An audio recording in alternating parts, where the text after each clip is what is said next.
ਭੈਣ ਜੀ ਆਹ ਕਿਤਾਬ ਜਿਹੜੀ ਤੁਸੀਂ ਪੰਥ ਦੀ ਝੋਲੀ ਪਾਈ ਹੈ, ਮੇਰੀ ਮੁਰਾਦ ਮਰਜੀਵੜਾ ਜਸਵੰਤ ਸਿੰਘ ਖਾਲੜਾ, ਤੁਸੀਂ ਇਸ ਗੱਲ ਦੇ ਲਈ ਜਾਣੇ ਪਹਿਚਾਨੇ ਚਿਹਰੇ ਹੋ ਕਿ ਤੁਸੀਂ ਬੱਚਿਆਂ ਦੇ ਲਈ ਕੰਮ ਕਰਦੇ ਹੋ, ਬੱਚਿਆਂ ਲਈ ਲਿਖਦੇ ਹੋ। ਐਸਾ ਕਿ ਤੁਸੀਂ ਆਪਣਾ ਟਰੈਕ ਕਿਵੇਂ ਚੇਂਜ ਕੀਤਾ ਵੀ ਤੁਸੀਂ ਇੱਕ ਬਹੁਤ ਗੰਭੀਰ ਮੁੱਦੇ ਤੇ ਲਿਖਿਆ? ਹਾਂ, 84 ਨੂੰ ਵਾਪਰਿਆ 36 ਸਾਲ ਹੋ ਗਏ ਤੇ ਸ਼ਹੀਦ ਜਸਵੰਤ ਸਿੰਘ ਖਾਲੜਾ ਦੀ ਸ਼ਹੀਦੀ ਨੂੰ 25 ਸਾਲ। ਪਰ ਅੱਜ ਤੱਕ ਅਸੀਂ ਆਪਣੇ ਯੂਥ ਨੂੰ, ਆਪਣੇ ਨੌਜਵਾਨਾਂ ਨੂੰ, ਆਪਣੇ ਬੱਚਿਆਂ ਨੂੰ ਸੁਚੱਜੇ ਤਰੀਕੇ ਦੇ ਨਾਲ ਦੱਸ ਨਹੀਂ ਪਾਏ ਇਹ ਕਹਾਣੀਆਂ, ਇਹ ਕਿ ਸਾਡੇ ਨਾਲ ਕੀ ਵਾਪਰਿਆ। ਜੈਨੋਸਾਈਡ ਦੇ ਬਾਅਦ ਮੈਮਰੀਸਾਈਡ, ਜਿਹਨੂੰ ਯਾਦਕੁਸ਼ੀ ਕਵਾਂਗੇ, ਕਿ ਉਹ ਸਾਡੀ ਯਾਦ ਤੋਂ, ਸਾਡੇ ਚੇਤੇ ਤੋਂ ਉਹਨਾਂ ਨੇ ਇਹ ਕੋਸ਼ਿਸ਼ ਕੀਤੀ ਹੈ ਕਿ ਸਾਨੂੰ 84 ਸਾਡੇ ਨਾਲ ਜੋ ਹੋਇਆ, ਜੋ ਵਾਪਰਿਆ, ਉਹ ਸਾਨੂੰ ਭੁੱਲ ਜਾਏ ਤੇ ਅਸੀਂ ਅੱਗੇ ਆਪਣੀਆਂ ਨਵੀਆਂ ਪਨੀਰੀਆਂ ਨੂੰ ਇਸ ਯਾਦ ਦੇ ਨਾਲ ਨਾ ਜੋੜ ਕੇ ਅਸੀਂ ਆਪਣੇ ਪਤਨ ਵੱਲ ਵੱਧ ਰਹੇ ਹਾਂ। ਅੰਗਰੇਜ਼ੀ ਦੀ ਕਹਾਵਤ ਹੈ ਕਿ you don't know where you are going until you know where you are coming from. ਮਤਲਬ ਕਿ ਤੁਹਾਨੂੰ ਨਹੀਂ ਪਤਾ ਕਿ ਤੁਸੀਂ ਕਿੱਥੇ ਜਾ ਸਕਦੇ ਹੋ ਜੇ ਤੁਹਾਨੂੰ ਇਹ ਨਹੀਂ ਪਤਾ ਕਿ ਤੁਸੀਂ ਕਿੱਥੋਂ ਆਏ ਹੋ। ਸੋ ਅਸੀਂ ਆਸ ਕਰਦੇ ਹਾਂ ਕਿ ਸਾਡੇ ਬੱਚੇ 21ਵੀਂ ਸਦੀ ਦੇ ਵਿੱਚ ਪੰਜਾਬ ਨੂੰ ਸਵਾਰਨ, ਪਰ ਉਹਨਾਂ ਨੂੰ 20ਵੀਂ ਸਦੀ ਦਾ ਇਤਿਹਾਸ ਹੀ ਨਹੀਂ ਪਤਾ ਹੋਵੇ ਤੇ ਉਹ 21ਵੀਂ ਸਦੀ ਵਿੱਚ ਦਿਸ਼ਾਹੀਨ ਹੀ ਹੋ ਕੇ ਰਹਿ ਜਾਣਗੇ। ਅਫਰੀਕੀ ਅਖੌਤ ਲਿਖੀ ਹੈਗੀ ਹੈ ਜੀ, ਜਿੰਨਾ ਚਿਰ ਸ਼ੇਰ ਆਪ ਲਿਖਣਾ ਨਹੀਂ ਸਿੱਖਦਾ, ਹਰ ਕਹਾਣੀ ਸ਼ੇਰ ਸ਼ਿਕਾਰੀ ਦੇ ਸੋਲੇ ਗਾਵੇਗੀ। ਇਹ ਕਿਸ ਸੰਦਰਭ ਦੇ ਵਿੱਚ ਲਿਖੀ ਹੈ? ਇਹਦਾ ਮਤਲਬ ਕੀ ਸੀ ਇੱਥੇ ਲਿਖਣ ਦਾ? ਕਿਉਂਕਿ ਆਪਾਂ ਜਸਵੰਤ ਸਿੰਘ ਖਾਲੜਾ ਨੂੰ ਯਾਦ ਕਰਦੇ ਹਾਂ, ਸ਼ਹੀਦ ਜਸਵੰਤ ਸਿੰਘ ਖਾਲੜਾ ਤੋਂ ਆਪਾਂ ਇੰਨਾ ਹੀ ਕੁ ਜਾਣਦੇ ਹਾਂ ਕਿ ਉਹ ਜਿਹੜੀਆਂ ਅਣਪਛਾਤੀਆਂ ਲਾਸ਼ਾਂ ਸੀਗੀਆਂ, ਜਿਨ੍ਹਾਂ ਨੂੰ ਲਾਵਾਰਿਸ ਕਹਿ ਕੇ ਸਾੜਿਆ ਸੀਗਾ, ਉਹ ਉਹਨਾਂ ਦੇ ਹੱਕ ਵਿੱਚ ਖੜੇ ਹੋਏ, ਉਹਨਾਂ ਨੂੰ ਆਈਡੈਂਟੀਫਾਈ ਕੀਤਾ ਔਰ ਉਹਨਾਂ ਨੂੰ ਉਹ ਦਸਤਾਵੇਜ਼ਾਂ ਨੂੰ ਦੁਨੀਆ ਤੱਕ ਨਸ਼ਰ ਕੀਤਾ। ਪਰ ਆਪਾਂ ਇਹ ਨਹੀਂ ਜਾਣਦੇ ਹਾਂ ਕਿ ਉਹ ਸ਼ਖਸੀਅਤ ਉਹਨਾਂ ਦੇ ਬਚਪਨ ਤੋਂ ਲੈ ਕੇ ਉਹਨਾਂ ਦੇ ਸ਼ਹੀਦੀ ਦੇ ਅੰਜਾਮ ਤੱਕ ਪਹੁੰਚਾਉਣ ਵਾਲੀ ਜਿਹੜੀ ਪਿੱਠ ਭੂਮੀ ਸੀਗੀ, ਉਹ ਕੀ ਸੀਗੀ, ਉਹਨਾਂ ਦੀ ਸ਼ਖਸੀਅਤ ਕਿਵੇਂ ਘੜੀ ਗਈ ਤੇ ਉਹਦੇ ਪਿੱਛੇ ਜਿਹੜਾ ਇਤਿਹਾਸ ਹੈ, ਜਿਹੜਾ ਪਿਛੋਕੜ ਹੈ, ਉਹਨਾਂ ਨੂੰ ਕਿਸ ਚੀਜ਼ ਨੇ ਪ੍ਰੇਰਣਾ ਦਿੱਤੀ। ਕਈ ਵਾਰੀ ਕਿਉਂਕਿ ਜਦੋਂ ਕੋਈ ਸਟੋਰੀ ਬਣਦੀ ਹੈ, ਮੂਵੀ ਬਣਦੀ ਹੈ ਜਾਂ ਕਿਤਾਬ ਲਿਖੀ ਜਾਂਦੀ ਹੈ, ਪਰਿਵਾਰ ਵੱਲੋਂ ਇਸ ਦਾ ਸਮਰਥਨ ਨਹੀਂ ਕੀਤਾ ਜਾਂਦਾ ਕਿ ਸਾਨੂੰ ਪੁੱਛਿਆ ਨਹੀਂ ਗਿਆ। ਆਮ ਕਰਕੇ ਲਿਖਿਆ ਵੀ ਐਸਾ ਜਾਂਦਾ ਵੀ ਇੱਕ ਰੂਮ ਦੇ ਵਿੱਚ ਬਹਿ ਕੇ ਟੇਬਲ ਚੇਅਰ ਯੂਜ਼ ਕਰਕੇ ਆਪਣੇ ਤਰੀਕੇ ਦੇ ਨਾਲ ਲਿਖਿਆ ਜਾਂਦਾ। ਕੀ ਤੁਸੀਂ ਪਰਿਵਾਰ ਦੇ ਨਾਲ ਸੰਪਰਕ ਕੀਤਾ ਸੀ? ਇਹ ਉਹ ਕਿਤਾਬ ਨਹੀਂ ਹੈ ਕਿ ਇੱਕ ਵਾਰੀ ਪੜ੍ਹ ਕੇ ਤੁਸੀਂ ਪਰੇ ਕਰ ਦਿੱਤੀ। ਮੈਂ ਚਾਹੁੰਦੀ ਸੀ ਕਿ ਇਹ ਕਿਤਾਬ ਇਸ ਤਰ੍ਹਾਂ ਦੀ ਉਹਨਾਂ ਦੇ ਹੱਥਾਂ ਵਿੱਚ ਦਿੱਤੀ ਜਾਏ ਜੋ ਉਹ ਬਾਰ-ਬਾਰ ਉਹਦੇ ਵੱਲ ਖਿੱਚ ਕੇ ਆਉਣ ਤੇ ਉਹਦੇ ਵਿੱਚ ਬਹੁਤ ਕੁਝ ਸਿੱਖਣ ਤੇ ਪ੍ਰੇਰਣਾ ਲੈ ਸਕਣ। ਜਿਵੇਂ ਅੱਜ ਦਾ ਇਸ ਵੇਲੇ ਪੰਜਾਬ ਦਾ ਮਾਹੌਲ ਹੈ, ਜਿਵੇਂ ਕਿਸਾਨੀ ਅੰਦੋਲਨ ਚੱਲਦਾ ਪਿਆ, ਵੀ ਜੇ ਅੱਜ ਭਾਈ ਜਸਵੰਤ ਸਿੰਘ ਖਾਲੜਾ ਹੁੰਦੇ, ਤੁਹਾਨੂੰ ਕੀ ਲੱਗਦਾ ਵੀ ਉਹਨਾਂ ਦੀ ਕੀ ਭੂਮਿਕਾ ਹੋਣੀ ਸੀ ਇਸ ਅੰਦੋਲਨ ਦੇ ਵਿੱਚ?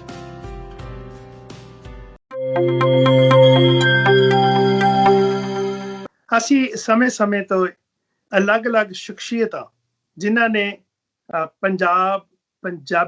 ਪੰਜਾਬੀਅਤ ਵਾਸਤੇ ਮੱਲਾਂ ਮਾਰੀਆਂ ਹੋਣ, ਉਹਨਾਂ ਦੇ ਨਾਲ ਅਸੀਂ ਤੁਹਾਨੂੰ ਰੂਬਰੂ ਕਰਵਾਉਂਦੇ ਹਾਂ। ਅੱਜ ਇੱਕ ਐਸੀ ਸ਼ਖਸੀਅਤ ਜੋ ਕਿ ਲਿਖਦੇ ਕਾਫੀ ਮਸ਼ਹੂਰ ਨੇ, ਬੱਚਿਆਂ ਦੇ ਲਈ ਲਿਖਦੇ ਆ, ਪਰ ਉਹਨਾਂ ਨੇ ਹੁਣ ਇੱਕ ਬਹੁਤ ਗੰਭੀਰ ਮੁੱਦੇ ਤੇ ਲਿਖਿਆ। ਮਾਰਕੀਟ ਦੇ ਵਿੱਚ ਉਹਨਾਂ ਦੀਆਂ 9 ਕਿਤਾਬਾਂ ਛਪ ਚੁੱਕੀਆਂ ਨੇ, ਜੋ ਕਿ ਕਮਾਲ ਹੈ ਕਿ 2 ਭਾਸ਼ੀਆਂ ਨੇ। ਹਮੇਸ਼ਾ ਉਹ ਪੰਜਾਬੀ ਦੇ ਨਾਲ ਨਾਲ ਇੰਗਲਿਸ਼ ਦੇ ਵਿੱਚ ਟਰਾਂਸਲੇਟ ਵੀ ਉਹ ਕਿਤਾਬਾਂ ਨੂੰ ਛਾਪਦੇ ਨੇ। ਮੇਰੀ ਮੁਰਾਦ ਹੈ ਭੈਣ ਗੁਰਮੀਤ ਕੌਰ ਜੀ, ਅਟਲਾਂਟਾ ਕਰਕੇ ਜਾਣੇ ਜਾਂਦੇ ਆ। ਆਪਾਂ ਉਹਨਾਂ ਦੇ ਨਾਲ ਆਪਾਂ ਗੱਲਬਾਤ ਕਰਦੇ ਹਾਂ। ਭੈਣ ਜੀ, ਪੰਜਾਬੀ ਲੋਕ ਚੈਨਲ ਵਿੱਚ ਤੁਹਾਡਾ ਸਵਾਗਤ ਹੈ। ਵਾਹਿਗੁਰੂ ਜੀ ਕਾ ਖਾਲਸਾ, ਵਾਹਿਗੁਰੂ ਜੀ ਕੀ ਫਤਿਹ। ਵਾਹਿਗੁਰੂ ਜੀ ਕਾ ਖਾਲਸਾ, ਵਾਹਿਗੁਰੂ ਜੀ ਕੀ ਫਤਿਹ। ਬਹੁਤ ਬਹੁਤ ਮਿਹਰਬਾਨੀ ਮੈਨੂੰ ਸੱਦਣ ਦੀ। ਭੈਣ ਜੀ, ਆਹ ਕਿਤਾਬ ਜਿਹੜੀ ਤੁਸੀਂ ਪੰਥ ਦੀ ਝੋਲੀ ਪਾਈ ਹੈ, ਮੇਰੀ ਮੁਰਾਦ ਮਰਜੀਵੜਾ ਜਸਵੰਤ ਸਿੰਘ ਖਾਲੜਾ, ਤੁਸੀਂ ਇਸ ਗੱਲ ਦੇ ਲਈ ਜਾਣੇ ਪਹਿਚਾਨੇ ਚਿਹਰੇ ਹੋ ਕਿ ਤੁਸੀਂ ਬੱਚਿਆਂ ਦੇ ਲਈ ਕੰਮ ਕਰਦੇ ਹੋ, ਬੱਚਿਆਂ ਲਈ ਲਿਖਦੇ ਹੋ। ਐਸਾ ਕਿ ਤੁਸੀਂ ਆਪਣਾ ਟਰੈਕ ਕਿਵੇਂ ਚੇਂਜ ਕੀਤਾ ਵੀ ਤੁਸੀਂ ਇੱਕ ਬਹੁਤ ਗੰਭੀਰ ਮੁੱਦੇ ਤੇ ਲਿਖਿਆ? ਇਹਦਾ ਕੀ ਕਾਰਨ ਹੈ ਜੀ? ਮੈਂ ਲਿਖਿਆ ਗੰਭੀਰ ਮੁੱਦੇ ਤੇ ਵੀਰ ਜੀ, ਪਰ ਇਹ ਲਿਖਿਆ ਫਿਰ ਵੀ ਆਪਣੇ ਨੌਜਵਾਨਾਂ ਵਾਸਤੇ, ਬੱਚਿਆਂ ਵਾਸਤੇ ਹੈ। 84 ਨੂੰ ਵਾਪਰਿਆ 36 ਸਾਲ ਹੋ ਗਏ ਤੇ ਸ਼ਹੀਦ ਜਸਵੰਤ ਸਿੰਘ ਖਾਲੜਾ ਦੀ ਸ਼ਹੀਦੀ ਨੂੰ 25 ਸਾਲ। ਪਰ ਅੱਜ ਤੱਕ ਅਸੀਂ ਆਪਣੇ ਯੂਥ ਨੂੰ, ਆਪਣੇ ਨੌਜਵਾਨਾਂ ਨੂੰ, ਆਪਣੇ ਬੱਚਿਆਂ ਨੂੰ ਸੁਚੱਜੇ ਤਰੀਕੇ ਦੇ ਨਾਲ ਦੱਸ ਨਹੀਂ ਪਾਏ ਇਹ ਕਹਾਣੀਆਂ, ਇਹ ਕਿ ਸਾਡੇ ਨਾਲ ਕੀ ਵਾਪਰਿਆ। ਜਿਨ੍ਹਾਂ ਨੇ 84 ਤੋਂ 95 ਦਾ ਦੌਰ ਆਪਣੇ ਪਿੰਡੇ ਤੇ ਹੰਡਾਇਆ, ਉਹ ਤੇ ਜਾਣਦੇ ਆ ਕਿ ਕਿਸ ਵੱਡੇ ਪੱਧਰ ਤੇ ਸਾਡੇ ਨਾਲ ਨਸਲਕੁਸ਼ੀ ਹੋਈ ਹੈ। ਪਰ ਉਸ ਤੋਂ ਬਾਅਦ ਸਾਡੇ ਨਾਲ ਇੱਕ ਹੋਰ ਵਾਰਤਾ, ਇੱਕ ਹੋਰ ਭਾਣਾ ਵਾਪਰ ਰਿਹਾ ਹੈ, ਉਹਨੂੰ ਕਹਿੰਦੇ ਆ ਯਾਦਕੁਸ਼ੀ। ਇੰਗਲਿਸ਼ ਵਿੱਚ ਇੱਕ ਲਫ਼ਜ਼ ਹੈ ਮੈਮੋਰੀਸਾਈਡ, ਜੈਨੋਸਾਈਡ ਦੇ ਬਾਅਦ ਮੈਮੋਰੀਸਾਈਡ, ਜਿਹਨੂੰ ਯਾਦਕੁਸ਼ੀ ਕਵਾਂਗੇ। ਕਿ ਉਹ ਸਾਡੀ ਯਾਦ ਤੋਂ, ਸਾਡੇ ਚੇਤੇ ਤੋਂ ਉਹਨਾਂ ਨੇ ਇਹ ਕੋਸ਼ਿਸ਼ ਕੀਤੀ ਹੈ ਕਿ ਸਾਨੂੰ 84 ਸਾਡੇ ਨਾਲ ਜੋ ਹੋਇਆ, ਜੋ ਵਾਪਰਿਆ, ਉਹ ਸਾਨੂੰ ਭੁੱਲ ਜਾਏ। ਤੇ ਅਸੀਂ ਅੱਗੇ ਆਪਣੀਆਂ ਨਵੀਆਂ ਪਨੀਰੀਆਂ ਨੂੰ ਇਸ ਯਾਦ ਦੇ ਨਾਲ ਨਾ ਜੋੜ ਕੇ ਅਸੀਂ ਆਪਣੇ ਪਤਨ ਵੱਲ ਵੱਧ ਰਹੇ ਹਾਂ। ਕਿਉਂਕਿ ਜਦ ਆਪਣੇ ਬੱਚਿਆਂ ਨੂੰ ਅਸੀਂ ਆਪਣੇ ਮਹਾਨ ਸ਼ਹੀਦਾਂ ਦੇ ਬਾਰੇ, ਆਪਣੇ ਮਨੁੱਖੀ ਹੱਕਾਂ ਦੇ ਕਾਰਕੁਨਾਂ ਬਾਰੇ ਤੇ ਆਪਣੇ ਜਿਹੜੇ ਸਾਡੇ ਆਦਰਸ਼ ਹੈਗੇ, ਸਾਡੇ ਨਾਇਕ ਹੈਗੇ, ਉਹਨਾਂ ਦੇ ਬਾਰੇ ਨਹੀਂ ਦੱਸਾਂਗੇ, ਆਪਣੇ ਇਤਿਹਾਸ ਬਾਰੇ ਨਹੀਂ ਦੱਸਾਂਗੇ, ਤੇ ਆਪਾਂ ਕਿਸ ਤਰ੍ਹਾਂ ਉਮੀਦ ਕਰ ਸਕਦੇ ਹਾਂ ਕਿ ਉਹ ਆਪਣਾ ਫਿਊਚਰ, ਆਪਣਾ ਭਵਿੱਖ ਸਵਾਰ ਸਕਣ। ਅੰਗਰੇਜ਼ੀ ਦੀ ਕਹਾਵਤ ਹੈ ਕਿ you don't know where you are going until you know where you are coming from. ਮਤਲਬ ਕਿ ਤੁਹਾਨੂੰ ਨਹੀਂ ਪਤਾ ਕਿ ਤੁਸੀਂ ਕਿੱਥੇ ਜਾ ਸਕਦੇ ਹੋ ਜੇ ਤੁਹਾਨੂੰ ਇਹ ਨਹੀਂ ਪਤਾ ਕਿ ਤੁਸੀਂ ਕਿੱਥੋਂ ਆਏ ਹੋ। ਸੋ ਅਸੀਂ ਆਸ ਕਰਦੇ ਹਾਂ ਕਿ ਸਾਡੇ ਬੱਚੇ 21ਵੀਂ ਸਦੀ ਦੇ ਵਿੱਚ ਪੰਜਾਬ ਨੂੰ ਸਵਾਰਨ, ਪਰ ਉਹਨਾਂ ਨੂੰ 20ਵੀਂ ਸਦੀ ਦਾ ਇਤਿਹਾਸ ਹੀ ਨਹੀਂ ਪਤਾ ਹੋਵੇ ਤੇ ਉਹ 21ਵੀਂ ਸਦੀ ਵਿੱਚ ਦਿਸ਼ਾਹੀਨ ਹੀ ਹੋ ਕੇ ਰਹਿ ਜਾਣਗੇ। ਇਸ ਕਰਕੇ ਮੈਂ ਇਹ ਕਿਤਾਬ ਬੱਚਿਆਂ ਵਾਸਤੇ ਲਿਖੀ ਹੈ। ਇੱਕ ਗੰਭੀਰ ਮੁੱਦਾ ਮੈਂ ਬੱਚਿਆਂ ਦੀ ਝੋਲੀ ਵਿੱਚ ਪਾਇਆ। ਜਦੋਂ ਤੁਸੀਂ ਇਹ ਕਿਤਾਬ ਲਿਖਦੇ ਹੋ, ਇਹਦੇ ਫਸਟ ਪੇਜ ਦੇ ਸਟਾਰਟਿੰਗ ਦੇ ਵਿੱਚ ਤੁਸੀਂ ਇੱਕ ਅਫਰੀਕੀ ਅਖੌਤ ਲਿਖੀ ਹੈਗੀ ਹੈ ਜੀ, ਜਿੰਨਾ ਚਿਰ ਸ਼ੇਰ ਆਪ ਲਿਖਣਾ ਨਹੀਂ ਸਿੱਖਦਾ, ਹਰ ਕਹਾਣੀ ਸ਼ੇਰ ਸ਼ਿਕਾਰੀ ਦੇ ਸੋਲੇ ਗਾਵੇਗੀ। ਇਹ ਕਿਸ ਸੰਦਰਭ ਦੇ ਵਿੱਚ ਲਿਖੀ ਹੈ? ਇਹਦਾ ਮਤਲਬ ਕੀ ਸੀ ਇੱਥੇ ਲਿਖਣ ਦਾ ਜੀ? ਇਹਦਾ ਮਤਲਬ ਹੈ ਕਿ ਅੱਜ ਜੇ ਸਾਡੇ ਬੱਚੇ 84 ਦੇ ਬਾਰੇ ਜਾਂ ਫਿਰ 84 ਤੋਂ 95 ਤੱਕ ਦਾ ਦੌਰ ਹੈ, ਉਹਦੇ ਬਾਰੇ ਕੁਝ ਜਾਣਨਾ ਚਾਹੁੰਦੇ ਆ, ਤੇ ਉਹ ਕਿੱਥੇ ਜਾਂਦੇ ਨੇ? ਉਹ ਵਿਕੀਪੀਡੀਆ ਤੇ ਜਾਂਦੇ ਨੇ, ਔਰ ਉਹ ਕਿਤਾਬਾਂ ਵੱਲ ਜਾਂਦੇ ਨੇ ਜਿਹੜੀਆਂ ਕਿ ਸਰਕਾਰੀ ਪ੍ਰੋਪੇਗੈਂਡਾ ਨੂੰ ਹਵਾ ਦਿੰਦੀਆਂ ਨੇ। ਸੋ ਜਦ ਤੱਕ ਅਸੀਂ ਆਪਣੇ ਨੌਜਵਾਨਾਂ ਵਾਸਤੇ, ਆਪਣੀ ਯੂਥ ਵਾਸਤੇ ਸੁਚੱਜੇ ਤਰੀਕੇ ਦੇ ਨਾਲ ਆਪਣੀਆਂ ਕਹਾਣੀਆਂ ਨਹੀਂ ਲਿਖਾਂਗੇ, ਤਾਂ ਤੱਕ ਉਹਨਾਂ ਨੂੰ ਉਹ ਨੈਰੇਟਿਵ ਮਿਲੇਗਾ ਜਿਹੜਾ ਕਿ ਤੁਸੀਂ ਭਲੀ ਭਾਂਤ ਵਾਕਿਫ ਹੋ ਉਹਦੇ ਨਾਲ, ਜਿਹੜਾ ਗਵਰਨਮੈਂਟ ਦਾ ਪ੍ਰੋਪੇਗੈਂਡਾ ਸੀ, ਜਿਹੜਾ ਜੋ ਤੁਹਾਨੂੰ ਪਰੋਸਣਾ ਚਾਹੁੰਦੀ ਹੈ ਸਰਕਾਰ, ਤੁਹਾਨੂੰ ਉਹੀ ਮਿਲੇਗਾ ਜੀ, ਤੇ ਉਹਨਾਂ ਨੂੰ ਵੀ ਇਹੀ ਮਿਲ ਰਿਹਾ। ਸੋ ਇਸ ਕਰਕੇ ਹੁਣ ਮੈਂ ਉਹਨਾਂ ਦੇ ਹੱਥਾਂ ਵਿੱਚ ਇਸ ਤਰ੍ਹਾਂ ਦੀ ਕਿਤਾਬ ਦੇਣਾ ਚਾਹੁੰਦੀ ਸੀ ਕਿ ਜਿਹਦੇ ਵਿੱਚ ਉਹਨਾਂ ਨੂੰ ਸਿਰਫ 84 ਨਹੀਂ, ਪਰ 84 ਵਾਪਰਿਆ ਤੇ ਉਸਦੇ ਪਿਛੋਕੜ ਵਿੱਚ ਕੀ ਸੀਗਾ, 20ਵੀਂ ਸਦੀ ਵਿੱਚ ਪੰਜਾਬ ਕਿਸ ਦੌਰ ਤੋਂ, ਕਿਹੜੇ ਤਸ਼ੱਦਦ ਤੋਂ ਗੁਜ਼ਰਿਆ ਹੈ, ਉਹ ਸਾਰੀ ਕਹਾਣੀ ਇਹਦੇ ਵਿੱਚ ਹੈ। ਜਿਵੇਂ ਕਿ 1947 ਦੀ ਵੰਡ, ਉਹਦੇ ਵਿੱਚ ਸਿੱਖਾਂ ਦਾ ਕੀ, ਭਾਰਤ ਦੀ ਆਜ਼ਾਦੀ ਵਿੱਚ ਸਿੱਖਾਂ ਦਾ ਕੀ ਯੋਗਦਾਨ ਸੀਗਾ। ਉਸ ਤੋਂ ਵੀ ਪਿੱਛੇ ਚਲੇ ਜਾਈਏ ਤੇ ਮੈਂ ਜਸਵੰਤ ਸਿੰਘ ਖਾਲੜਾ ਦੇ ਪਰਿਵਾਰ ਦੀ ਨਜ਼ਰਾਂ ਤੋਂ, ਇੱਕ ਪਰਿਵਾਰ ਦੇ ਨਜ਼ਰਾਂ ਤੋਂ ਪੰਜਾਬ ਦੀ ਕਹਾਣੀ ਦੱਸ ਰਹੀ ਹਾਂ। ਸੋ ਜਿਵੇਂ ਕਿ ਉਹਨਾਂ ਦੇ ਦਾਦਾ ਜੀ ਉਹ ਕਾਮਾਗਾਤਾ ਮਾਰੂਤੇ ਸੀਗੇ ਔਰ ਗਦਰੀ ਬਾਬੇ ਸੀਗੇ। ਤੁਸੀਂ ਇਕੱਲੇ ਜਸਵੰਤ ਸਿੰਘ ਖਾਲੜਾ ਨਹੀਂ ਹੈ, ਪੂਰੀ ਪੰਜਾਬ ਦੀ ਹਿਸਟਰੀ ਇਸ ਕਿਤਾਬ ਦੇ ਵਿੱਚ ਬਿਆਨ ਕੀਤੀ ਹੈ ਵੀ ਅਸਲ ਵਿੱਚ ਜਸਵੰਤ ਸਿੰਘ ਖਾਲੜਾ ਦੇ ਪਿੱਛੇ ਬੈਕਗਰਾਉਂਡ ਦੇ ਉੱਤੇ ਉਹ ਕਿਹੜੀ ਸਟੋਰੀ, ਉਹ ਕਿਹੜੀ ਕਹਾਣੀ ਸੀ ਜਿਨ੍ਹਾਂ ਨੇ ਉਹਨਾਂ ਨੂੰ ਇਸ ਪਾਸੇ ਵੱਲ ਪ੍ਰੇਰਿਤ ਕੀਤਾ। ਜੀ, ਕਿਉਂਕਿ ਆਪਾਂ ਜਸਵੰਤ ਸਿੰਘ ਖਾਲੜਾ ਨੂੰ ਯਾਦ ਕਰਦੇ ਹਾਂ, ਸ਼ਹੀਦ ਜਸਵੰਤ ਸਿੰਘ ਖਾਲੜਾ ਤੋਂ ਆਪਾਂ ਇੰਨਾ ਹੀ ਕੁ ਜਾਣਦੇ ਹਾਂ ਕਿ ਉਹ ਜਿਹੜੀਆਂ ਅਣਪਛਾਤੀਆਂ ਲਾਸ਼ਾਂ ਸੀਗੀਆਂ, ਜਿਨ੍ਹਾਂ ਨੂੰ ਲਾਵਾਰਿਸ ਕਹਿ ਕੇ ਸਾੜਿਆ ਸੀਗਾ, ਉਹ ਉਹਨਾਂ ਦੇ ਹੱਕ ਵਿੱਚ ਖੜੇ ਹੋਏ, ਉਹਨਾਂ ਨੂੰ ਆਈਡੈਂਟੀਫਾਈ ਕੀਤਾ ਔਰ ਉਹਨਾਂ ਨੂੰ ਉਹ ਦਸਤਾਵੇਜ਼ਾਂ ਨੂੰ ਦੁਨੀਆ ਤੱਕ ਨਸ਼ਰ ਕੀਤਾ।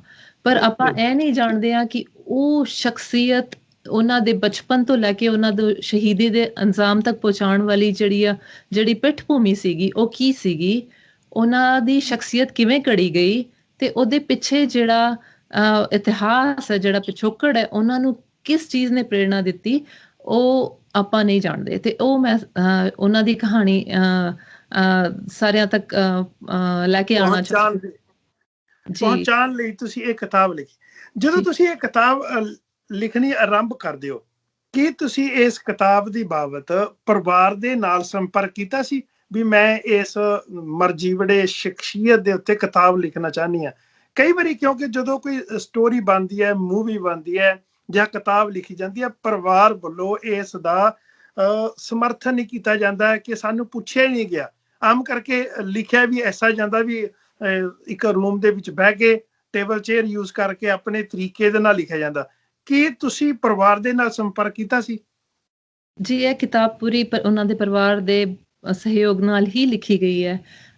ਬੀਬੀ ਨਵਕਿਰਨ ਕੌਰ ਖਾਲੜਾ, ਉਹਨਾਂ ਦੇ ਨਾਲ ਮੇਰਾ ਰੋਜ਼ ਦਾ ਰਾਬਤਾ ਰਿਹਾ ਹੈ ਤੇ ਉਹਨਾਂ ਦੇ ਪਰਿਵਾਰ ਨਾਲ ਵੀ ਮੈਂ ਪਿਛਲੇ ਸਾਲ ਜਦ 2 ਸਾਲ ਪਹਿਲਾਂ ਪੰਜਾਬ ਗਈ ਤੇ ਮੈਂ ਬੀਬੀ ਪਰਮਜੀਤ ਕੌਰ ਖਾਲੜਾ ਨੂੰ ਵੀ ਮਿਲ ਕੇ ਆਈ, ਉਹਨਾਂ ਦਾ ਵੀ ਇੰਟਰਵਿਊ ਕੀਤਾ ਤੇ ਉਹਨਾਂ ਦੇ ਪੂਰੇ ਪਰਿਵਾਰ ਦੇ ਨਾਲ ਮੇਰੀ ਕਾਫੀ ਸਾਂਝ ਰਹੀ ਤੇ ਉਹਨਾਂ ਦੇ ਨਾਲ ਪੂਰੀ ਤਰ੍ਹਾਂ ਮਿਲ ਕੇ ਮੈਂ ਕਿਤਾਬ ਲਿਖੀ ਹੈ। ਉਹਦਾ ਇੱਕ ਇੱਕ ਅੱਖਰ ਉਹਨਾਂ ਦਾ ਪੜ੍ਹਿਆ ਤੇ ਉਹਨਾਂ ਦੀ ਰਜ਼ਾਮੰਦੀ ਦੇ ਨਾਲ ਉਹਨਾਂ ਨੇ ਬਹੁਤ ਕੁਝ ਉਹਦੀ ਮਦਦ ਕੀਤੀ। ਉਹਨਾਂ ਨੇ ਬਹੁਤ ਸਾਰੇ ਦਸਤਾਵੇਜ਼ ਮੈਨੂੰ ਮੁਹੱਈਆ ਕਰਵਾਏ ਜਿਹੜੇ ਕਿ ਅੱਜ ਤੱਕ ਜਨਤਕ ਨਹੀਂ ਹੋਏ ਸੀਗੇ। ਉਹਨਾਂ ਦੀ ਪਰਿਵਾਰਿਕ ਜਿਹੜੀਆਂ ਤਸਵੀਰਾਂ ਸੀਗੀਆਂ, ਉਹਨਾਂ ਦੇ ਹੱਥ ਦੇ ਲਿਖੇ ਹੋਏ ਖੱਤ, ਉਹ ਸਾਰਾ ਕੁਝ ਉਹਨਾਂ ਨੇ ਇਸ ਕਿਤਾਬ ਵਾਸਤੇ ਮੈਨੂੰ ਦਿੱਤਾ, ਜੋ ਕਿ ਕਿਤਾਬ ਵਿੱਚ ਮੈਂ ਛਾਪਿਆ, ਜੋ ਨਸ਼ਰ ਕੀਤਾ ਹੈ ਸਾਰਿਆਂ ਤੱਕ।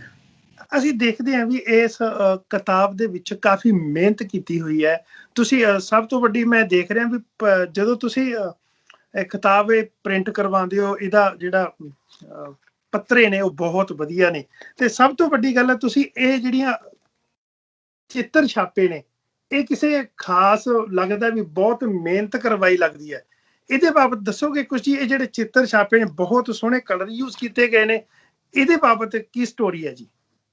ਸੋ ਵੀਰ ਜੀ, ਮੈਂ ਇਹ ਕਿਤਾਬ ਸਿਰਫ ਅੱਖਰਾਂ ਵਿੱਚ ਲਿਖ ਕੇ ਬੱਚਿਆਂ ਦੇ ਮਨਾਂ ਤੇ ਅੱਖਰਾਂ ਦਾ ਬੋਝ ਨਹੀਂ ਪਾਉਣਾ ਚਾਹੁੰਦੀ ਸੀ ਤੇ ਮੈਂ ਬਹੁਤ ਸਾਰੇ ਐਂਗਲਸ, ਬਹੁਤ ਸਾਰੇ ਕੋਣ ਦੇਣਾ ਚਾਹੁੰਦੀ ਸੀ ਕਿ ਬੱਚੇ ਪੰਜਾਬ ਦੇ ਇਤਿਹਾਸ ਨੂੰ, ਸ਼ਹੀਦ ਜਸਵੰਤ ਸਿੰਘ ਖਾਲੜਾ ਦੀ ਸ਼ਖਸੀਅਤ ਨੂੰ ਬਹੁਤ ਨਜ਼ਰਾਂ ਨਾਲ ਵੇਖ ਸਕਣ ਤੇ ਆਪਣੇ ਆਪ ਉਹਨਾਂ ਦੀ ਕਲਪਨਾ ਉਡਾਰੀ ਮਾਰੇ ਤੇ ਉਹ ਉਸ ਦੇ ਨਾਲ ਪ੍ਰਭਾਵਿਤ ਹੋਣ ਤੇ ਉਹ ਪ੍ਰੇਰਣਾ ਲੈ ਸਕਣ।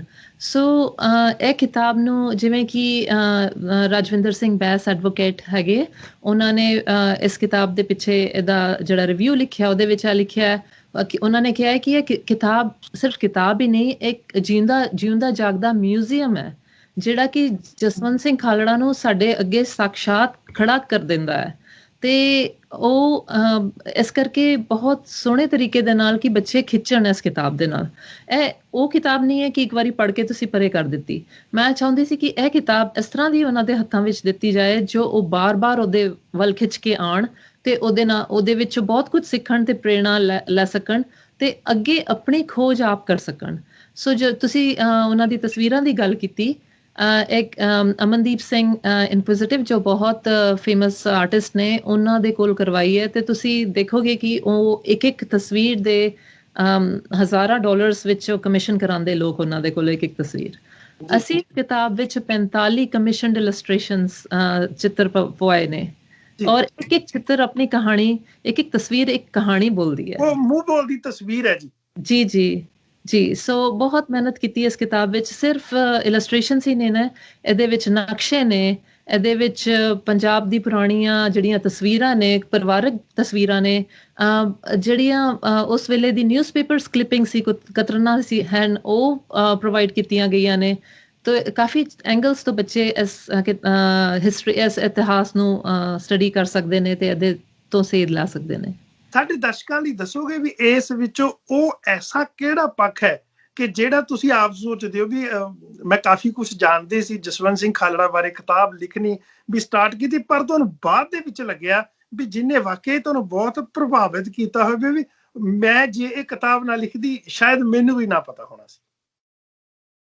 ਬਹੁਤ ਉਹਨਾਂ ਦੀ ਜ਼ਿੰਦਗੀ ਵਿੱਚ ਬਹੁਤ ਚੀਜ਼ਾਂ ਮੈਨੂੰ ਨਹੀਂ ਪਤਾ ਸੀਗੀਆਂ, ਜਿਵੇਂ ਕਿ ਮੈਂ ਕਿਹਾ ਕਿ ਸਾਨੂੰ ਸਾਰਿਆਂ ਨੂੰ ਇਹੀ ਪਤਾ ਹੈ ਕਿ ਉਹਨਾਂ ਨੇ ਡਾਕੂਮੈਂਟ ਕੀਤਾ, ਜਿਹੜੀ ਲਾਵਾਰਿਸ ਲਾਸ਼ਾਂ ਦਾ ਵੇਰਵਾ ਸੀਗਾ ਉਹ ਤਫਸੀਲ ਦੇ ਨਾਲ ਡਾਕੂਮੈਂਟ ਕਰਕੇ ਸਾਨੂੰ ਸਾਡੀ ਝੋਲੀ ਵਿੱਚ ਪਾਇਆ ਤੇ ਉਹਨਾਂ ਨੇ ਕਿਹਾ ਕਿ ਦੁਨੀਆ ਤੁਹਾਡੇ ਤੇ ਇਤਬਾਰ ਨਹੀਂ ਕਰੇਗੀ ਜਦ ਤੁਸੀਂ ਕਹੋਗੇ, ਕਦੇ ਤੁਸੀਂ ਕਹਿੰਦੇ ਹੋ 50,000 ਗਾਇਬ ਹੋਏ, ਲਾਪਤਾ ਹੋਏ, ਕਦੇ ਤੁਸੀਂ ਮਿਲੀਅਨ ਕਹਿ ਦਿੰਦੇ ਹੋ। ਤੁਹਾਨੂੰ ਜਦ ਤੱਕ ਤੁਸੀਂ ਡਾਕੂਮੈਂਟ ਕਰਕੇ ਐਵੀਡੈਂਸ ਨਹੀਂ ਪ੍ਰੋਵਾਈਡ ਕਰੋਗੇ, ਉਹਦਾ ਸਬੂਤ ਨਹੀਂ ਪ੍ਰੋਵਾਈਡ ਕਰੋਗੇ, ਤਾਂ ਤੱਕ ਦੁਨੀਆ ਤੁਹਾਡੇ ਉੱਤੇ ਇਤਬਾਰ ਨਹੀਂ ਕਰੇਗੀ। ਪਰ ਮੈਨੂੰ ਸਭ ਤੋਂ ਜ਼ਿਆਦਾ ਇਸ ਚੀਜ਼ ਨੇ ਮੇਰੇ ਮਨ ਨੂੰ ਲੱਗੀ ਕਿ ਉਹਨਾਂ ਦੇ ਦਾਦਾ ਜੀ ਸਰਦਾਰ ਹਰਨਾਮ ਸਿੰਘ ਜੀ ਇਹ ਗਦਰੀ ਬਾਬੇ ਸੀਗੇ, ਕਾਮਾਗਾਟਾ ਮਾਰੂ ਸੀਗੇ। ਉਹਨਾਂ ਨੇ ਉਸ ਦੇਸ਼ ਦੀ ਆਜ਼ਾਦੀ ਲਈ ਆਪਣੀ ਜਾਨ ਕੁਰਬਾਨ ਕੀਤੀ ਜਿਸ ਦੇਸ਼ ਦੇ ਨਿਜ਼ਾਮ ਨੇ ਉਹਨਾਂ ਦੇ ਪੋਤਰੇ ਦਾ ਕਤਲ ਕੀਤਾ। ਸੋ ਇਹ ਪੰਜਾਬ ਦੇ ਘਰ ਘਰ ਦੀ ਕਹਾਣੀ ਹੈ। ਸੋ ਇਹ ਜਦ ਮੈਂ ਇਹ ਕਨੈਕਸ਼ਨਸ ਹੈ ਡਾਟਸ ਕਨੈਕਟ ਕੀਤੇ ਤੇ ਮੈਨੂੰ ਲੱਗਿਆ ਕਿ ਇਹ ਜਾਨਣਾ ਬਹੁਤ ਜ਼ਰੂਰੀ ਹੈ ਕਿ ਪੰਜਾਬ ਦੀ ਕਹਾਣੀ ਕਿਸ ਤਰ੍ਹਾਂ ਇਸ ਕਹਾਣੀ ਦੇ ਰੂਪ ਵਿੱਚ ਮੈਂ ਬਿਆਨ ਕੀਤੀ ਹੈ ਔਰ ਸਾਰਿਆਂ ਦੀ ਪੰਜਾਬ ਵਿੱਚ ਬਹੁਤ ਲੋਕ ਘਰਾਂ ਦੀ ਕਹਾਣੀ ਹੈ ਤੇ ਇਸ ਦੇ ਨਾਲ ਰਿਲੇਟ ਕਰਨਾ ਬਹੁਤ ਜ਼ਰੂਰੀ ਹੈ। ਤੇ ਤੁਸੀਂ ਉਹਨਾਂ ਦੇ ਦਾਦਾ ਜੀ ਦੀ ਗੱਲ ਕੀਤੀ ਹੈ ਭਾਈ ਜਸਵੰਤ ਸਿੰਘ ਖਾਲੜਾ ਦੀ, ਤੇ ਜਿਵੇਂ ਅੱਜ ਦਾ ਇਸ ਵੇਲੇ ਪੰਜਾਬ ਦਾ ਮਾਹੌਲ ਹੈ, ਜਿਵੇਂ ਕਿਸਾਨੀ ਅੰਦੋਲਨ ਚੱਲਦਾ ਪਿਆ, ਵੀ ਜੇ ਅੱਜ ਭਾਈ ਜਸਵੰਤ ਸਿੰਘ ਖਾਲੜਾ ਹੁੰਦੇ, ਤੁਹਾਨੂੰ ਕੀ ਲੱਗਦਾ ਵੀ ਉਹਨਾਂ ਦੀ ਕੀ ਭੂਮਿਕਾ ਹੋਣੀ ਸੀ ਇਸ ਅੰਦੋਲਨ ਦੇ ਵਿੱਚ? ਸਭ ਤੋਂ ਪਹਿਲਾਂ ਮੈਨੂੰ ਲੱਗਦਾ ਹੈ ਕਿ ਉਹ ਬਹੁਤ ਨਿਰਾਸ਼ ਹੁੰਦੇ। ਜਿਹੜੀ ਧੜੇਬਾਜ਼ੀ ਚੱਲ ਰਹੀ ਹੈ, ਜਿਹੜਾ ਸਾਡਾ ਟੀਚਾ ਹੈ ਉਹਨੂੰ ਪਿੱਛੇ ਰੱਖ ਕੇ ਆਪਾਂ ਇੱਕ ਦੂਜੇ ਦੀ ਲੱਤ ਖਿੱਚਣ ਵਿੱਚ ਲੱਗੇ ਹੋਏ ਆ। ਸ਼ਹੀਦ ਜਸਵੰਤ ਸਿੰਘ ਖਾਲੜਾ ਖੱਬੇ ਪੱਖੀ ਵਿਚਾਰਧਾਰਾ ਤੋਂ ਆਉਂਦੇ ਨੇ। ਭਾਰਤ ਨੌਜਵਾਨ ਸਭਾ ਦੇ ਨਾਲ ਸੰਬੰਧ ਰੱਖਦੇ ਸੀਗੇ, ਪੰਜਾਬ ਸਟੂਡੈਂਟ ਯੂਨੀਅਨ ਦੇ ਨਾਲ ਜੁੜੇ ਹੋਏ ਸੀਗੇ, ਫਿਰ ਇੰਟਰਨੈਸ਼ਨਲ ਡੈਮੋਕ੍ਰੈਟਿਕ ਪਾਰਟੀ ਦੇ ਨਾਲ ਜੁੜੇ ਹੋਏ ਸੀਗੇ। ਉਹਨਾਂ ਨੇ ਅਕਾਲੀ ਦਲ ਤੇ ਕਾਂਗਰਸ ਪਾਰਟੀ ਨੂੰ ਕੰਪਲੀਟਲੀ ਉਹ ਕਰ ਦਿੱਤਾ ਸੀ, ਸ਼ਨ ਕਰ ਦਿੱਤਾ ਸੀ। ਉਹ ਕਹਿੰਦੇ ਸੀਗੇ ਕਿ ਇਹ ਦੋਵੇਂ ਬੜੀ ਮਤਲਬ ਪ੍ਰਸਤ ਪਾਰਟੀਆਂ ਨੇ, ਇਹਨਾਂ ਦੇ ਲੋਕ ਜਿਹੜੇ ਮਤਲਬ ਪ੍ਰਸਤ ਨੇ। ਪਰ ਬਾਅਦ ਵਿੱਚ ਮਨੁੱਖੀ ਅਧਿਕਾਰਾਂ ਕਰਕੇ ਉਹਨਾਂ ਨੇ ਅਕਾਲੀ ਦਲ ਦਾ ਹਿਊਮਨ ਰਾਈਟਸ ਵਿੰਗ ਵੀ ਜੁਆਇਨ ਕੀਤਾ। ਸੋ ਉਹਨਾਂ ਨੇ ਖੱਬੇ ਪੱਖ ਨੂੰ ਤੇ ਪੰਥਕ ਜਥੇਬੰਦੀਆਂ ਨੂੰ ਇਕੱਠਾ ਕੀਤਾ ਔਰ ਉਹਨਾਂ ਨੇ ਸਾਰਿਆਂ ਨੂੰ ਜੋੜਿਆ ਕਿਉਂਕਿ ਉਹ ਮਨੁੱਖੀ ਹੱਕਾਂ ਵਾਸਤੇ ਖੜੇ ਹੋਏ। ਉਹਨਾਂ ਦੇ ਨਜ਼ਰਾਂ ਵਿੱਚ ਹਿੰਦੂ ਜਾਂ ਸਿੱਖ ਜਾਂ ਫਿਰ ਮੁਸਲਮਾਨ ਉਹਨਾਂ ਦੇ ਮਨੁੱਖੀ ਅਧਿਕਾਰ ਵੱਖਰੇ ਨਹੀਂ ਸੀਗੇ। ਸੋ ਉਹ ਅੱਜ ਹੁੰਦੇ ਤੇ ਬੜੇ ਸ਼ਰਮਸਾਰ ਹੁੰਦੇ ਕਿ ਕਿਵੇਂ ਆਪਾਂ ਆਪਣੇ ਹੱਕਾਂ ਨੂੰ ਛੱਡ ਕੇ ਇੱਕ ਦੂਜੇ ਦੇ ਨਾਲ ਲੜਨ ਵਿੱਚ ਲੱਗੇ ਹੋਏ ਆ, ਤੇ ਸ਼ਾਇਦ ਉਹ ਸਾਰਿਆਂ ਨੂੰ ਜੋੜਦੇ, ਮੈਨੂੰ ਇਹ ਲੱਗਦਾ। ਹਾਂਜੀ, ਤੁਸੀਂ ਜਦੋਂ ਇਹ ਕਿਤਾਬ ਦੀ ਗੱਲ ਕਰਦੇ ਹੋ, ਕਿਉਂਕਿ ਪਤਾ ਵੀ ਇਹ ਇੱਕ ਉਹ ਸ਼ਖਸੀਅਤ ਦੀ ਕਿਤਾਬ ਹੈ ਜਿਸ ਨੇ ਪੰਜਾਬੀਅਤ ਦੇ ਵਾਸਤੇ ਆਪਣੀ ਸ਼ਹਾਦਤ ਦਿੱਤੀ। ਲਾਵਾਰਸ ਲਾਸ਼ਾਂ ਨੂੰ ਸੰਭਾਲਦੇ ਹੋਏ ਆਪ ਲਾਸ਼ ਬਣ ਗਏ। ਤੁਹਾਨੂੰ ਲੱਗਦਾ ਨਹੀਂ ਵੀ ਇਹ ਕਿਤਾਬ ਸ਼੍ਰੋਮਣੀ ਗੁਰਦੁਆਰਾ ਪ੍ਰਬੰਧਕ ਕਮੇਟੀ ਜਾਂ ਉਸ ਜਥੇਬੰਦੀ ਵੱਲੋਂ ਇਸ ਨੂੰ ਪ੍ਰਿੰਟ ਕਰਵਾ ਕੇ ਘਰ ਘਰ ਪਹੁੰਚਾਉਣਾ ਚਾਹੀਦਾ ਵੀ? ਕਿਉਂਕਿ ਇਹਦੇ ਵਿੱਚ ਜਿੱਥੇ ਕਾਮਾਗਾਟਾ ਮਾਰੂ ਦੇ ਜਿਹੜੀ ਗੱਲ ਤੁਸੀਂ ਕੀਤੀ ਹੈ, ਉਹਦੇ ਪੜਦਾਦਾ ਜੀ ਦੀ ਜੋ ਉਹ ਆਪ ਗਦਰੀ ਬਾਬਿਆਂ ਦੇ ਨਾਲ ਸੰਬੰਧਿਤ ਸਨ, ਆਪ ਵੀ ਇਹਨਾਂ ਨੇ ਸ਼ਹਾਦਤ ਦਿੱਤੀ। ਤੁਹਾਨੂੰ ਲੱਗਦਾ ਨਹੀਂ ਵੀ ਇਹ ਕਿਤਾਬ ਸ਼੍ਰੋਮਣੀ ਗੁਰਦੁਆਰਾ ਪ੍ਰਬੰਧਕ ਕਮੇਟੀ ਨੂੰ ਅਡਾਪਟ ਕਰਨੀ ਚਾਹੀਦੀ ਹੈ? ਸੋ ਹਾਂਜੀ, ਇਹਦੇ ਵਿੱਚ 47 ਵੰਡ ਤੋਂ ਲੈ ਕੇ ਉਸ ਤੋਂ ਬਾਅਦ ਅਨੰਦਪੁਰ ਸਾਹਿਬ ਦੇ ਮਤੇ ਦੀ ਗੱਲ ਹੈ, ਉਸ ਤੋਂ ਬਾਅਦ ਪੰਜਾਬੀ ਸੂਬੇ ਦੀ ਗੱਲ ਹੈ, ਉਸ ਤੋਂ ਪਹਿਲਾਂ ਪੰਜਾਬੀ ਸੂਬੇ ਮੋਰਚੇ ਦੀ ਗੱਲ ਹੈ, ਸਿੱਖ ਸੰਘਰਸ਼ ਦੀ ਗੱਲ ਹੈ ਤੇ ਧਰਮ ਯੁੱਧ ਮੋਰਚੇ ਦੀ ਗੱਲ ਹੈ। ਤੇ ਹਾਂਜੀ, ਤੁਹਾਡੀ ਗੱਲ ਬਿਲਕੁਲ ਠੀਕ ਹੈ, ਪਰ ਤੁਸੀਂ ਕਿਹੜੀ ਸ਼੍ਰੋਮਣੀ ਕਮੇਟੀ ਦੀ ਗੱਲ ਕਰਦੇ ਹੋ ਜਿਹਦੀ ਪ੍ਰਧਾਨ ਬੀਬੀ ਜਾਗੀਰ ਕੌਰ, ਬੀਬੀ ਪਰਮਜੀਤ ਕੌਰ ਖਾਲੜਾ ਦੇ ਖਿਲਾਫ ਚੋਣਾਂ ਲੜਦੀ ਹੈ? ਉਹਨਾਂ ਦਾ ਲਿਹਾਜ਼ ਨਹੀਂ ਹੋਇਆ ਕਿ ਸਾਡੀ ਕੌਮ ਦੇ ਇੰਨੇ ਵੱਡੀ ਲਾਸਾਨੀ ਸ਼ਹੀਦ ਹੋਏ ਨੇ, ਉਹਨਾਂ ਦੀ ਧਰਮ ਪਤਨੀ ਚੋਣ ਲੜ ਰਹੀ ਹੈ ਤੇ ਮੇਰੇ ਵਰਗਾ ਬੰਦਾ ਹੁੰਦਾ ਤੇ ਸ਼ਰਮ ਦੇ ਮਾਰੇ ਉਹਨਾਂ ਦੇ ਪੈਰੀ ਹੱਥ ਲਾਉਂਦਾ ਤੇ ਕਹਿੰਦਾ ਮੈਂ ਤੁਹਾਡੇ ਨਾਲ ਖੜੀ ਹਾਂ ਬੀਬੀ ਜੀ। ਉਹਨਾਂ ਦੇ ਖਿਲਾਫ ਚੋਣ ਲੜ ਕੇ ਉਹ ਜਿਹੜੇ ਪ੍ਰਧਾਨ ਬਣੇ ਹੈਗੇ ਆ, ਉਹ ਉਹਨਾਂ ਤੇ ਆਪਾਂ ਕੀ ਉਮੀਦ ਕਰ ਸਕਦੇ ਹਾਂ ਕਿ ਉਹ ਜਸਵੰਤ ਸਿੰਘ ਖਾਲੜਾ ਦੀ ਗੱਲ ਅੱਗੇ ਤੋਰਨਗੇ? ਇੱਕ ਕੁਐਸਚਨ ਤੁਹਾਡੇ ਤੇ ਵੀ ਉੱਠਦਾ ਹੈਗਾ ਵੀ ਜੇ ਇਹ ਕਿਤਾਬ ਏਡੀ ਬਹੁਤ ਚੰਗੇ, ਮੈਂ ਆਪ ਪੜ੍ਹੀ ਹੈ, ਬਹੁਤ ਵਧੀਆ, ਮੈਂ ਆਪ ਰਿਕਮੈਂਡ ਕਰੂੰਗਾ ਵੀ ਇਹ ਜ਼ਰੂਰ ਪੜ੍ਹਨੀ ਚਾਹੀਦੀ ਹੈ, ਖਾਸ ਕਰਕੇ ਆਪਣੇ ਬੱਚਿਆਂ ਨੂੰ ਪੜ੍ਹਾਉਣੀ ਚਾਹੀਦੀ ਹੈ। ਪਰ ਇੱਕ ਗੱਲ ਮੈਨੂੰ ਖੜਕਦੀ ਹੈ ਇਹਦੇ ਵਿੱਚੋਂ, ਜਦੋਂ ਮੈਂ ਇਸ ਦਾ ਰੇਟ ਦੇਖਦਾ ਹੈਗਾ, ਬਾਹਰ ਲਿਖਿਆ ਹੋਇਆ ਹੈ ਅਮਰੀਕਨ ਡਾਲਰ $29.99, ਯਾਨੀ ਕਿ $30, ਜੋ ਕਿ ਪੰਜਾਬ ਦੇ ਵਾਸਤੇ ਜਿਹੜੇ ਇੰਡੀਆ ਵਿੱਚ ਨੇ ਉਹਨਾਂ ਨੂੰ ਲੱਗਦਾ ਨਹੀਂ ਇਹ ਬਹੁਤ ਮਹਿੰਗਾ ਰੱਖਿਆ ਗਿਆ ਰੇਟ? ਜੀ, ਇਹਦਾ ਰੀਟੇਲ ਪ੍ਰਾਈਸ $30 ਹੈ, ਬਿਲਕੁਲ ਠੀਕ ਹੈ, ਪਰ ਤੁਸੀਂ ਸਪੈਸ਼ਲ ਤੇ ਆਪਣੀ ਸਾਡੀ ਵੈਬਸਾਈਟ ਤੇ $45 ਦਾ ਸੈੱਟ ਲੈ ਸਕਦੇ ਹੋ। ਤੇ ਅਮਰੀਕਾ ਔਰ ਕੈਨੇਡਾ ਦੀ ਔਰ ਆਸਟ੍ਰੇਲੀਆ ਦੀ ਇਹ ਪ੍ਰਾਈਸ ਹੈ, ਪਰ ਪੰਜਾਬ ਵਿੱਚ ਵੀਰ ਜੀ ਅਸੀਂ $500 ਦੀ ਇਹ ਕਿਤਾਬ ਛਪਾਈ ਹੈ ਔਰ ਇਹ ਕੁਆਲਿਟੀ ਵਿੱਚ ਪੰਜਾਬ ਵਿੱਚ ਛਪਾਈ ਹੈ।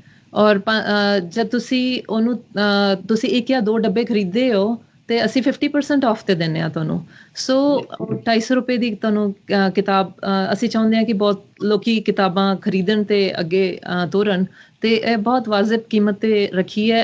ਇਹਦੇ ਵਿੱਚ ਸਿਰਫ ਅਸੀਂ ਜਿਹੜਾ ਜਿਵੇਂ ਕਿ ਮੈਂ ਦੱਸਿਆ ਕਿ ਅਸੀਂ ਇਹਨਾਂ ਇਨਵੈਸਟ ਕੀਤਾ, ਜਿਵੇਂ ਕਿ ਸਿਰਫ ਇਲਸਟ੍ਰੇਸ਼ਨਸ ਵਿੱਚ ਅਸੀਂ ਥਾਊਜ਼ੈਂਡਸ ਆਫ ਡਾਲਰਸ ਇਨਵੈਸਟ ਕੀਤੇ, ਤੇ ਨਾਲ ਤੁਸੀਂ ਆਪੇ ਦੱਸਿਆ ਕਿ ਉਹਦੀ ਕੁਆਲਿਟੀ, ਉਹਦੇ ਗੱਤੇ ਦੀ, ਉਹਦੇ ਕਾਗਜ਼ ਔਰ ਸਾਰਾ ਕੁਝ ਬਹੁਤ ਸੋਹਣਾ ਔਰ ਉੱਚੇ ਪੱਧਰ ਦਾ ਰੱਖਿਆ ਹੈ।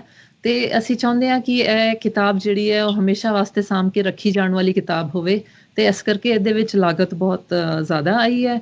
ਪਰ ਅਸੀਂ ਜਿਹੜੀ ਵੈਸਟ ਵਿੱਚ ਜਿਹੜਾ ਅਸੀਂ ਕਿਤਾਬਾਂ ਵੇਚਦੇ ਹਾਂ ਉਹਦੇ ਪੈਸੇ ਸਾਰੇ ਇੱਕ ਨੋਨ ਪ੍ਰੋਫਿਟ ਵਿੱਚ ਜਾਂਦੇ ਨੇ। people.org ਸਾਡਾ non profit registered non profit ਹੈ, ਔਰ ਉਹਦੇ ਨਾਲ ਪੰਜਾਬ ਵਿੱਚ ਕਿਤਾਬਾਂ ਅਸੀਂ ਹੁਣੇ ਬਾਰਡਰ ਤੇ, ਟਿਕਰੀ ਬਾਰਡਰ ਤੇ ਸਿੰਘੂ ਬਾਰਡਰ ਤੇ ਅਸੀਂ ਕਰੀਬ 400 ਤੋਂ 500 ਕਿਤਾਬਾਂ ਵੰਡੀਆਂ ਨੇ ਉੱਥੇ। ਤੇ ਅਸੀਂ ਕਾਫੀ ਸਕੂਲਾਂ ਵਿੱਚ ਤੇ ਅਸੀਂ ਇਸ ਤਰ੍ਹਾਂ ਹੀ ਕਿਤਾਬਾਂ ਦਿੰਦੇ ਹਾਂ, ਜਿਵੇਂ ਕਿ ਬਗੈਰ ਮੁੱਲ ਦੇ ਦਿੰਦੇ ਹਾਂ। ਜਿਹੜੇ ਵੀ ਨਹੀਂ ਅਫੋਰਡ ਕਰ ਸਕਦੇ ਉਹਨਾਂ ਨੂੰ ਬਗੈਰ ਮੁੱਲ ਦੇ ਦਿੰਦੇ ਹਾਂ। ਸੋ ਸਾਡਾ ਕੰਮ ਹੈ ਕਿ ਅਸੀਂ ਹਰ ਇਹਦਾ ਮਤਲਬ ਇਹ ਹੈ ਵੀ ਤੁਸੀਂ ਇਹ ਕਿਤਾਬ ਬੇਸ਼ੱਕ ਜੇ ਅਮਰੀਕਾ ਕੈਨੇਡਾ ਥੋੜਾ ਜਿਹਾ ਰੇਟ ਇਸ ਦਾ ਜੀ ਜ਼ਿਆਦਾ ਲੱਗਦਾ, ਤਾਂ ਇਸ ਦਾ ਮੇਨ ਪ੍ਰਯੋਜਨ ਇਹ ਹੈ ਕਿ ਪੰਜਾਬ ਦੇ ਵਿੱਚ ਜਿੱਥੇ ਇਹਨੂੰ ਕੋਈ ਨਹੀਂ ਲੈ ਸਕਦਾ ਉਹਨਾਂ ਨੂੰ ਸਸਤੇ ਰੇਟ ਦੇ ਉੱਤੇ ਦਿੱਤਾ ਜਾਵੇ। ਜੀ ਬਿਲਕੁਲ ਬਿਲਕੁਲ। ਅੰਤ ਦੇ ਵਿੱਚ ਜੇ ਤੁਸੀਂ ਇਸ ਬੁੱਕ ਦੀ, ਇਸ ਕਿਤਾਬ ਦੇ ਸੰਬੰਧ ਕੋਈ ਖਾਸ ਮੈਸੇਜ ਦੇਣਾ ਚਾਹੋ ਪੰਜਾਬੀ ਲੋਕ ਚੈਨਲ ਦੇ ਦਰਸ਼ਕਾਂ ਨੂੰ। ਜੀ ਮੈਂ ਇਸ ਕਿਤਾਬ ਨੂੰ ਇਸ ਕਰਕੇ ਲਿਖਿਆ ਕਿ ਸਾਡੇ ਬੱਚੇ ਜਿਹੜੇ ਹਨ ਉਹ ਦੂਸਰੇ ਜਿਹੜੇ ਨਾਇਕ ਹੈਗੇ ਆ, ਫॉर ਐਗਜ਼ਾਮਪਲ ਵੈਸਟ ਵਿੱਚ ਡਾਕਟਰ ਮਾਰਟਨ ਲੂਥਰ ਕਿੰਗ ਦਾ ਨਾਂ ਸਾਡੇ ਹਰ ਬੱਚੇ ਦੇ ਮੁਖ ਤੇ ਜ਼ਬਾਨ ਤੇ ਹੈ। ਉਹਨਾਂ ਨੂੰ ਜਿਹੜੇ ਮਨੁੱਖੀ ਹੱਕਾਂ ਵਾਸਤੇ ਖੜੇ ਹੋਏ, ਉਹਨਾਂ ਦੇ ਰਾਖੇ, ਉਹਨਾਂ ਨੂੰ ਚੰਗੀ ਤਰ੍ਹਾਂ ਜਾਣਦੇ ਆ, ਸਟੱਡੀ ਕਰਦੇ ਆ। ਤੇ ਅਸੀਂ ਆਪਣੇ ਨਾਇਕਾਂ ਨੂੰ ਕਿਉਂ ਨਾ ਉਹਨਾਂ ਦੇ ਨਾਲ ਉਹਨਾਂ ਦਾ ਤਾਰੁਫ ਕਰਾਈਏ ਉਹਨਾਂ ਨੂੰ, ਤੇ ਉਹ ਸਾਡੇ ਨਾਇਕਾਂ ਤੋਂ ਕਿਉਂ ਨਾ ਪ੍ਰੇਰਨਾ ਲੈਣ। ਤੇ ਦੂਜੀ ਗੱਲ ਹੈ ਕਿ ਇਸ ਕਿਤਾਬ ਵਿੱਚ ਤੁਸੀਂ ਨੋਟਿਸ ਕੀਤਾ ਹੋਏਗਾ ਕਿ ਬੀਬੀਆਂ ਦਾ ਯੋਗਦਾਨ, ਜਿਵੇਂ ਕਿ ਬੀਬੀ ਖਾਲੜਾ, ਉਹਨਾਂ ਦੇ ਉੱਪਰ ਪੂਰਾ ਇੱਕ ਚੈਪਟਰ ਹੈ। ਤੇ ਜਿਹੜੇ ਬੀਬੀਆਂ ਦੇ ਉੱਪਰ ਤਸ਼ੱਦਦ ਹੋਏ, ਜਿਨ੍ਹਾਂ ਨੇ ਸ਼ਹੀਦੀਆਂ ਦਿੱਤੀਆਂ, ਉਹਨਾਂ ਨੂੰ ਵੀ ਆਇਡੈਂਟੀਫਾਈ ਕੀਤਾ ਹੈ, ਕਿਉਂਕਿ ਅਸੀਂ ਚਾਹੁੰਦੇ ਹਾਂ ਕਿ ਸਾਡੀਆਂ ਬੱਚੀਆਂ ਵੀ ਉਸ ਸੰਘਰਸ਼ ਦੇ ਨਾਲ ਆਇਡੈਂਟੀਫਾਈ ਕਰਨ ਆਪਣੇ ਆਪ ਨੂੰ। ਕਿਉਂਕਿ ਜਿਹਦਾ ਅੱਜ ਤੱਕ ਜਿਹੜੇ ਸਾਡੇ ਸਾਰੇ ਨੈਰੇਟਿਵਸ ਲਿਖੇ ਗਏ ਨੇ ਉਹ ਪੁਰਖ ਪ੍ਰਧਾਨ, ਪੁਰਸ਼ ਪ੍ਰਧਾਨ ਹੁੰਦੇ ਆ। ਤੇ ਇਹ ਜਿਹੜਾ ਨੈਰੇਟਿਵ ਹੈ ਇਹਦੇ ਵਿੱਚ ਬੀਬੀਆਂ ਦਾ ਯੋਗਦਾਨ ਵੀ ਬਹੁਤ ਸੁਚੱਜੇ ਤਰੀਕੇ ਦੇ ਨਾਲ ਦੱਸਿਆ ਗਿਆ। ਸੋ ਮੈਂ ਚਾਹੁੰਦੀ ਹਾਂ ਕਿ ਸਾਡੀ ਨੌਜਵਾਨੀ ਹੈ, ਜਿਹੜੀ ਸਾਡੀ ਯੂਥ ਹੈ, ਉਹ ਆਇਡੈਂਟੀਫਾਈ ਕਰਨ। ਤੇ ਦੂਜਾ ਹੈ ਇਸ ਗੱਲ ਵਿੱਚ, ਜਿਵੇਂ ਮੈਂ ਗੱਲ ਕੀਤੀ ਹੈ ਕਿ ਮਨੁੱਖੀ ਅਧਿਕਾਰਾਂ ਦੇ ਰਾਖੇ ਸ਼ਹੀਦ ਜਸਵੰਤ ਸਿੰਘ ਖਾਲੜਾ ਦੀ ਗੱਲ ਹੈ, ਇਹ ਸਾਰਿਆਂ ਨੂੰ ਜੋੜਦੀ ਹੈ। ਇਹ ਨਾ ਤੇ ਖਾਲਿਸਤਾਨੀ ਪ੍ਰੋਪੋਗੈਂਡਾ ਹੈ, ਨਾ ਇਹ ਇੰਡੀਅਨ ਸਟੇਟ ਦੀ ਗੱਲ ਕਰਦਾ ਹੈ। ਇਹ ਪੰਜਾਬ ਦੇ ਲੋਕਾਂ ਦੀ ਗੱਲ ਕਰਦਾ ਹੈ, ਉਹਨਾਂ ਦੇ ਉੱਪਰ ਕੀ ਬੀਤੀ ਹੈ ਉਹਦੀ ਗੱਲ ਕਰਦਾ ਹੈ। ਸੋ ਮੈਂ ਚਾਹੁੰਦੀ ਹਾਂ ਕਿ ਸਾਡੇ ਬੱਚੇ, ਹਰ ਇੱਕ ਬੱਚਾ ਇਸ ਕਿਤਾਬ ਨੂੰ ਪੜ੍ਹੇ ਤੇ ਅੱਗੇ ਅੱਜ ਕੱਲ੍ਹ ਮਨੁੱਖੀ ਅਧਿਕਾਰਾਂ ਦਾ, ਹੱਕਾਂ ਦਾ ਘਾਣ ਕਿੱਥੇ ਨਹੀਂ ਹੋ ਰਿਹਾ, ਵੈਸਟ ਵਿੱਚ ਵੀ ਹੋ ਰਿਹਾ ਹੈ, ਪੰਜਾਬ ਵਿੱਚ ਵੀ ਹੋ ਰਿਹਾ। ਤੇ ਮੈਂ ਚਾਹੁੰਦੀ ਹਾਂ ਕਿ ਸਾਡੇ ਬੱਚੇ ਇਸ ਤੋਂ ਪ੍ਰੇਰਣਾ ਲੈ ਕੇ ਮਨੁੱਖੀ ਹੱਕਾਂ ਵਾਸਤੇ ਖੜੇ ਹੋਣ ਤੇ ਆਪਣੀ ਜੀਵਨ, ਉਹਨਾਂ ਤੋਂ ਜੀਵਨ ਜਾਂਚ ਲੈਣ, ਸ਼ਹੀਦ ਜਸਵੰਤ ਸਿੰਘ ਖਾਲੜਾ ਤੋਂ ਜੀਵਨ ਜਾਂਚ ਲੈਣ। ਤੁਹਾਡਾ ਬਹੁਤ ਧੰਨਵਾਦ ਜੀ, ਤੁਸੀਂ ਆਪਣੇ ਬਿਜੀ ਸਕੈਜੂਲ ਵਿੱਚੋਂ ਸਮਾਂ ਕੱਢ ਕੇ ਸਾਨੂੰ ਦੱਸਿਆ ਇਸ ਕਿਤਾਬ ਦੇ ਬਾਰੇ। ਇਹ ਅਸੀਂ ਉਚੇਚੇ ਤੌਰ ਤੇ ਪੰਜਾਬੀ ਲੋਕ ਚੈਨਲ ਵੱਲੋਂ ਵੀ ਅਪੀਲ ਕਰਦੇ ਹਾਂ ਕਿ ਵਾਕਿਆ ਇਹ ਬਹੁਤ ਅੱਛੀ ਕਿਤਾਬ ਹੈ ਤੇ ਹਰ ਘਰ ਦੇ ਵਿੱਚ, ਹਰ ਘਰ ਦਾ ਇਹ ਜਿਹੜੀ ਸ਼ਿੰਗਾਰ ਹੋਣੀ ਚਾਹੀਦੀ ਹੈ। ਤੁਹਾਡਾ ਬਹੁਤ ਧੰਨਵਾਦ ਜੀ ਪੰਜਾਬੀ ਲੋਕ ਚੈਨਲ ਨਾਲ ਗੱਲ ਕਰ ਲਈ। ਵਾਹਿਗੁਰੂ ਜੀ ਕਾ ਖਾਲਸਾ, ਵਾਹਿਗੁਰੂ ਜੀ ਕੀ ਫਤਿਹ।